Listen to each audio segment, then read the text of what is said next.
Hello po. Meron lang akong gustong i-share. So, isang umaga, habang ako ay naghuhugas ng plato, may isang song na pumasok sa isip ko. Isang song na pinarinig o niremind sa akin ng Panginoon na nakatulong sa mga iniisip ko ng mga araw na yun. And I hope na ito ay makatulong din sa inyo. Yung song na Lord, I Offer My Life ni Don Moen. And ito yung lyrics. All that I am, all that I have, I lay them down before you, O Lord.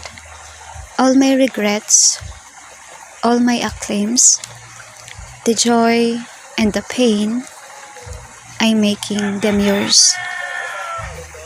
Lord, I offer my life to you. Everything I've been through, use it for your glory. Lord, I offer my life to you. And then, sa second verse o sa second stanza, things in the past, things yet unseen, wishes and dreams that are yet to come true, all of my heart, all of my praise, my heart and my hands are lifted to you.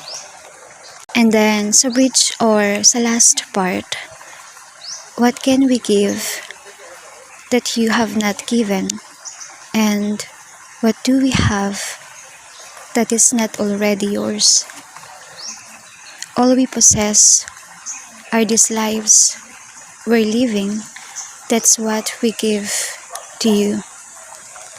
At ito yung mga bagay na pumasok sa isip ko na ito yung kahalagahan ng pag-share mo ng iyong testimony about your life experiences. Whether it's good or bad, kaya mong maka-encourage ng isang tao. Na kahit na sa 100 tao, 99% ay hindi ka nakikita, may 1% na siguradong nakikita ka, na siguradong naririnig ka. At mahalaga yun sa Panginoon. Ang makaabot ka kahit na isang tao, ang makaligtas ang Panginoon ng isang kaluluwa sa pamamagitan ng buhay mo, sa pamamagitan ng testimony mo.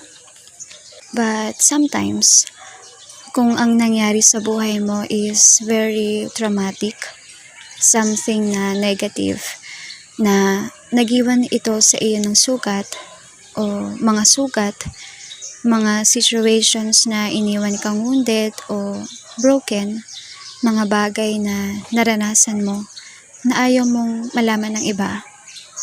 Ayaw mong malaman nila yon dahil baka mag-iba yung tingin nila sa'yo o ayaw mo lang balikan.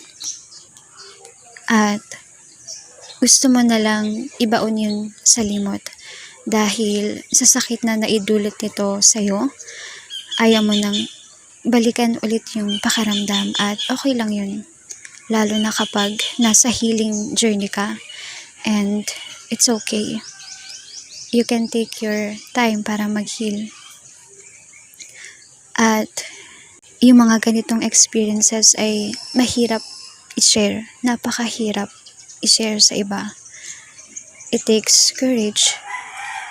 A lot of courage dahil not everyone will understand you kasi there are people na madali para sa kanilang mag-judge. But it's okay dahil surely there is someone out there na who can relate sa iyong situation, sa iyong experiences today. Someone who needs encouragement, strength, and answers.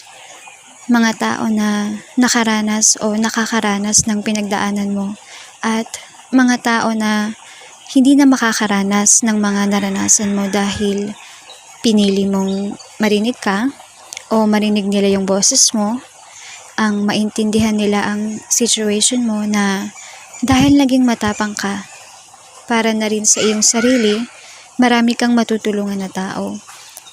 Ikaw ang magiging boses nila, ikaw ang magiging ilaw nila. And hindi man nila yun sabihin sa'yo ng harapan, you need to understand na kaya mong itouch ang mga puso nila today. You can encourage them through your testimony or testimonies, knowing that your life is a living proof of how good God is, how great He is, how loving and kind and generous He is. Huwag kang matakot na magpatotoo, huwag kang matakot na i-share ang buhay na binago ni Kristo, na yung experiences mo, ito rin yung nakatulong sa'yo at nag-build sa kung sino at kung ano ka man ngayon, today, na pwedeng makatulong rin sa iba. And be kind to yourself and be proud dahil malayo na ang narating mo, naging malakas ka, naging matatag ka, at magpatuloy ka lang sa buhay mo, sa kung ano man ang ginagawa mo ngayon. Magpatuloy ka. At katulad rin ng sinabi sa song na Mercy ng Elevation Worship, I'm living proof of what the mercy of God can do. If you knew me then, you'd believe me now. He turned my whole life upside down, took the old and He made it new. That's just what the mercy of God can do. Now I'm alive to tell the story how I've overcome. It's His goodness and mercy and the power of His blood. I'm so glad that my freedom wasn't based on what I've done. Goodness and mercy and the power of the blood. So much power in the blood. And in Romans chapter 12 verse 1, sinasabi na, Therefore, I urge you, brothers and sisters, in view of God's mercy, to offer your bodies as a living sacrifice, holy and pleasing to God. This is your true and proper worship. So, ayun lang po. Thank you so much.